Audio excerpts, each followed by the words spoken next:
সিনেমাটা দেখতে আসছেন? দেয়ালের দেশ, অবভিয়াসলি দেয়ালের দেশ দেখতে আসছি। দেখছেন না দেখবেন? দেখবো। কেন আসলেন? এতগুলো সিনেমা মুক্তি পাওয়ার পরে এই সিনেমাটা কেন দেখতে আসলেন? এই সিনেমাটা যেহেতু বুবলি আমার পছন্দের ফেভারিট, আমি তাকে খুব পছন্দ করি। তার বাংলা মানে তার মুভি ছাড়া আমি বাংলাদেশে আসলে সাবনুরের পরে আমি তার মুভি ছাড়া কোনো মুভি দেখি না।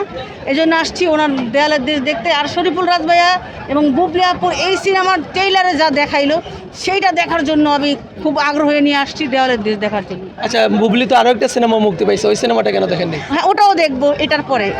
এটাই আমার ঈদের ফার্স্ট প্রথম। আপনার কি মনে হয় এই সিনেমাটা বর্তমানে ঈদের সিনেমা সব থেকে সেরা সিনেমা হবে? অবশ্যই আমার কাছে ঈদের সিনেমার মধ্যে সবচেয়ে বড় সিনেমা হইতেছে দেয়ালের দেশ। আপনি হয়তো জানেন যে এই সিনেমার অভিনয়ের জন্য আমি মনে করি যে বুবলি মেরিল প্রথম আলো পুরস্কার এবং জাতীয় পুরস্কার পাওয়া উচিত, পাবে ইনশাল্লাহ। আচ্ছা, এই সিনেমাতে বুবলিকে কিন্তু ফার্স্ট টাইম এমন একটা ক্যারেক্টারে দেখা গেছে, এই ক্যারেক্টারটা কতখানি ফুটে উঠবে বলে আপনার মনে হয়? বুবলি যেহেতু জাত একজন অভিনেত্রী, বুবলি সেটা অনেকবার প্রমাণ করছে। অবশ্যই বুবলি সেটা একদম তার মানে ন্যাচারালভাবেই সে ফুটিয়ে তুলতে পারবো, আমি যেটা বিশ্বাস করি। তাহলে ট্রেলারে আমরা কিন্তু তাই দেখছি। আপনি দেখেন, যখন ট্রেলারে দেখাইলো বুবলির ফ্রিজের থেকে নিয়ে আসা হলো, তখন শরীফুল রাজ ওনার চোখগুলো উঠাইলো, তখন আপনি দেখতে পারছেন যে ওনার কতটা সাবলীল অভিনয় ছিল। আমি মনে করি এই ক্যারেক্টার বাংলাদেশে অন্য কোনো নায়িকা প্লে করতে পারবে না। আচ্ছা, আপনি কি মনে করেন বর্তমান বাংলাদেশের যত নায়িকা আছে সব থেকে সেরা নায়িকা বুবলি? অবশ্যই বুবলি। কেন সেরা নায়িকা? বুবলি সব যে কোনো চরিত্রে বুবলি নিজেকে মানায় নিতে পারে। যে কোনো চরিত্রে বুবলি একদম সাবলীল অভিনয় করে। মনে হয় না যেটা অভিনয়, মনে হচ্ছে বাস্তব ঘটনা চোখের সামনে দেখতে পাচ্ছি। যারা সমালোচনা করে বুবলিকে নিয়ে তাদেরকে কি বলবেন? যারা সমালোচনা করবে, কারণ আপনি জানেন যে এটা আমাদের সুপারস্টার সাকিব ভাইয়া কিন্তু একটা কথা অনেকদিন আগে বলছিল একটা ইন্টারভিউতে, যে জঙ্গলের সবচেয়ে বড় গাছটার উপরেই কিন্তু ঝড় বাদল বেশি পড়ে, আর বোমা মানুষের উপরেই কিন্তু ঝড় বাদলটা বেশি আসে। তো বুবলি আপু দেখেন সবসময় সঠিক কথা বলে, কারোর বিরুদ্ধে কোনো কথা বলে না। আপনি দেখতে পারেন ঈদের মধ্যে বুবলি আপুর প্রত্যেকটা জাতীয় চ্যানেলে অনেক নিউজ আসছে, বুবলি কোথাও কাউকে অসম্মান করে কোনো কথা বলে নাই।